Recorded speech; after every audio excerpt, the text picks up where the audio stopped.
Tale of Genji, another random selection read by me. This chapter is The Lady at the Villa of Scattering Orange Blossoms. Remember, this book is very long, and this chapter is not even, halfway through it. In fact, if you want to know exactly where I am in the book, I'm reading from a very, a tiny electronic copy. And so the copy is 7,000 pages. Now, to put that in context for my listener, most ebooks that I read on this phone are sometimes 900 to 1,000 pages. This is 7,000, and the page that I'm reading from here is 1,463. So let's commence. The Lady at the Villa of Scattering Orange Blossoms. Genji's private travails seemed to be weighing constantly on his mind. And because life in general at the palace had become irksome, the turmoil in his heart only grew worse. He felt isolated and alone, and considered the court an utterly detestable place. Still, as much as he might have been inclined to turn his back on it all and to take religious vows himself, there were just too many things that kept him attached to the world.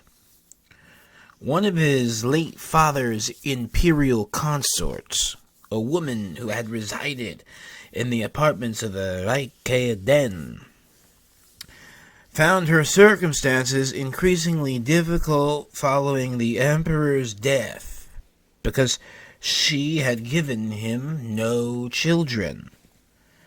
Genji was moved to compassion by her dire situation, and he tried to help by discreetly assisting her financially. Moreover, he had memories of a fleeting affair that he once conducted with the Raikkonen consort's younger sister, who had visited the palace on occasion.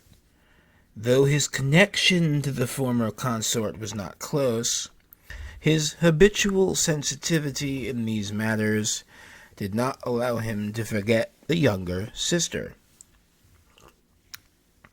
While Genji had never dealt directly with the consort, now that he was suffering distress brought on by every kind of worldly woe, he remembered that she too seemed to have tasted heartache to the full. Thus, feeling restless, he decided to call on her during the 5th month, on one of those rare days when the clouds parted and the sky was clear. Genji made no special preparations for his excursion. He dressed so as to be inconspicuous and did not bring along any escort to clear the way ahead of him. Just as he was secretly making his way across the Nakagawa River, he heard the lovely strains of a koto tuned to the rustic Azuma mode. A lively tune that seemed to be coming from a small dwelling situated within a grove of trees. Listening intently near the gate of that house, he leaned out a little through the blinds of his carriage to take a peek. A warm summer breeze was blowing through the large katsura trees, their fragrance and heart-shaped leaves bringing back memories of the Kamo festival. Glancing over at the dwelling, which had a certain charming appeal, he realized he had once visited the woman who lived there. The memory stirred long dormant feelings. So much time has passed since I last called on her, Genji said, feeling hesitant. I wonder, would she even recognize me? Still he tarried, finding it hard to just pass by the place. And at that very moment, a cuckoo began to call out. It sounded as though the bird was inviting him inside. He had his carriage backed up, and, as was his usual practice, gave Koremitsu a poem and sent him in to make inquiries.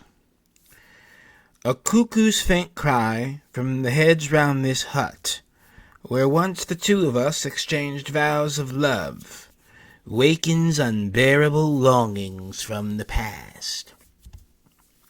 Some women had gathered on the west side of what appeared to be the main hall.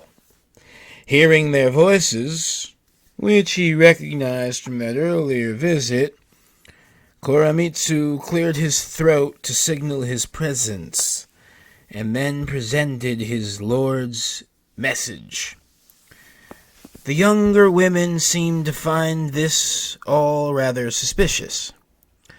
The woman who had once been the object of Genji's affections replied, "Though it may be the voice of the cuckoo promising its love, how can I be sure in this rainy season of misty skies?"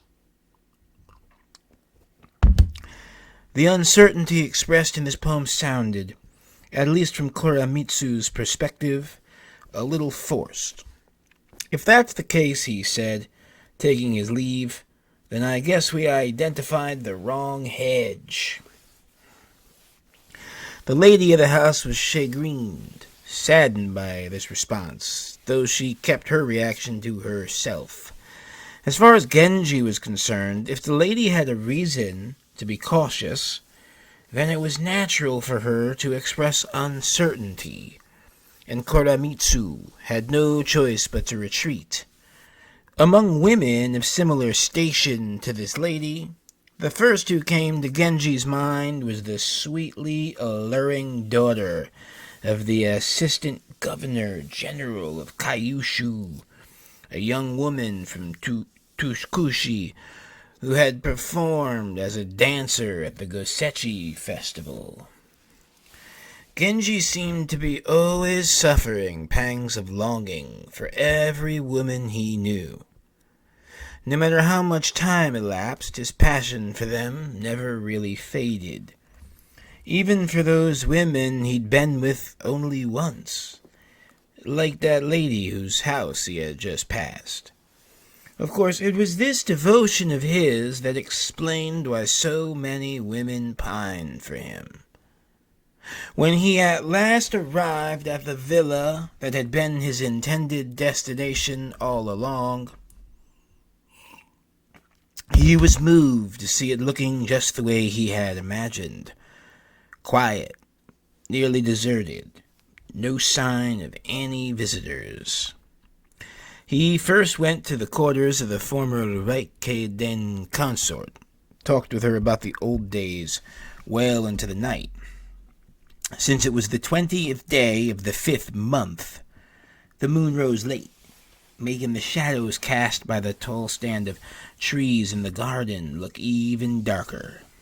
The lovely fragrance of a mandarin orange tree under the nearby eaves wafted in, reminding Genji and the consort of people from their pasts. From all indications, the former consort had aged, but she went to great lengths to remain proper in speech and manner. Her elegance touched Genji deeply. She may never have been a special favorite of his father, but the late emperor had nonetheless regarded her with warm fondness. As various memories came flooding back, they stirred a chain of associations that made him weep. A cuckoo called out, its voice identical to the one he'd heard earlier.